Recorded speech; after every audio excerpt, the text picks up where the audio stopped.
अब यहां बात बिगड़ी हुई, सारे इस यहीं तक सीमित है सबकी बुद्धि। अब जिसने घर त्याग दिया वो कर्म सन्यासी हो गया, बालक त्याग दिए, राज त्याग दिया, जंगल में जा बैठे, वो कर्म सन्यासी है। और जो बाल बच्चों के साथ या घर पे रहता है वो कर्म योगी है। तो जिसने कर्म सन्यास कर दिया यानी जंगल में चला गया और ब्रह्मचारी रह गया, बाल ब्रह्मचारी बचपन से, तो वो तो फिर जमाए कति अकड़ पाड़ी जाए, तेरा जैसा कोई सहे कोई ना।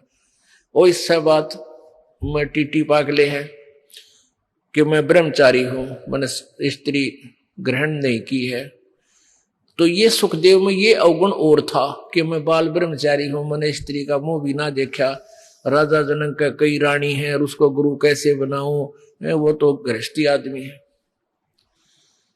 इसके लिए परमात्मा का विधान बताता है, केले की कोपीन है जो फूल पान फल खाही, नर का मुख नहीं देखते जो बस्ती निकट ना जाई, वो जंगल के रोज हैं जो मनुष्यों बिद के जाई, निस्तिन फिरे उजाड़ में नो परमात्मा पावे नाही।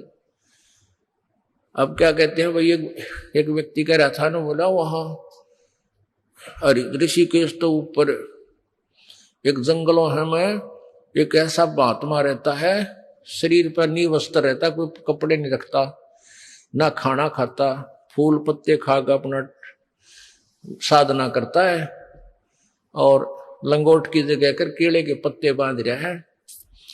और भाई एक दिन बस ने थोड़ी सी कसर रहेगी, उनके उसके दर्शन ना हुए, जो ही मैंने उनकी तरफ दृष्टि की उनका मुंह बैक हो गया और वो भाग के गुफा में जा बड़े की तो गहरे, और जब दर्शन हो जाती है तो बेड़ा पार हो जाता है।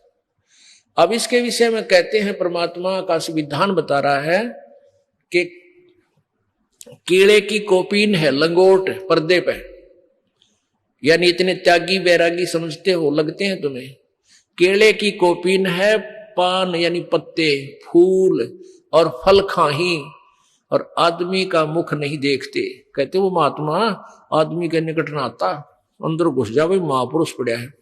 कहते नरक का मुख नहीं देखते जो, और बस्ती निकट ना जाही, गांव के आसपास नहीं जाते हैं मांगने।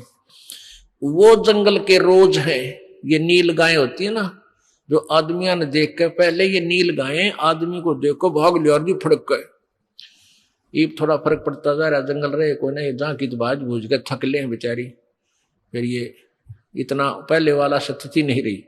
तो पहले ये आदमी दिखते भाग को पूरा लाइन की लाइन बढ़ जाती थी जंगलों में।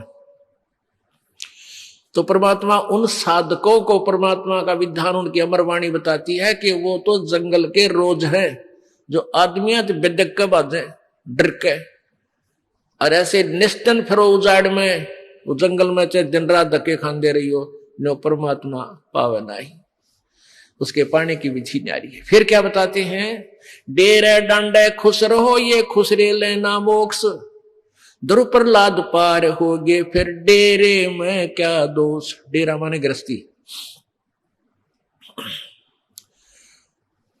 अब क्या बताया परमात्मा की अमरवाणी क्या बता रही है, सच्चिदानंद की घन की वाणी में विस्तार से कहे गए सारे ज्ञान, तत्व ज्ञान, जो गीता जी अध्याय नंबर 4 के श्लोक 32 में कहा, जिसके विषय में कि डेरे डंडे खुश रहो, अपने घर में गृहस्थी में आनंद से रहो, खुश रहो। यदि कोई न्यू के है कि बालक शादी ना कराने से ही मोक्ष होगा, उसकी यह अज्ञान सिद्धांत है।